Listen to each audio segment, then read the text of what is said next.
Hi dear friends, welcome back to this channel. Today in this video I will show you how you can change language on the Facebook, because sometimes we need to change language on the Facebook for better understanding. So in this video I will show you how you can easily do it.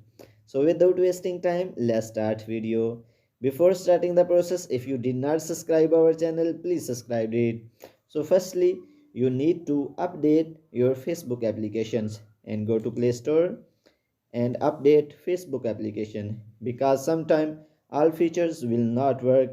So after updating, all features will work properly. So click on open options after updating, and here you will see three lines on top right. Click on it, and then you will see language options. Click on it, and then you can see there are many different language.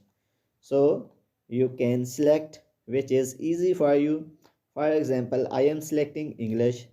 So in this way you can see all features will be in English language. So you can select according to your language which is easy for you. So in this way you can change language on the Facebook. So if this video is helpful for you, please like the video and subscribe our channel. Thanks for watching.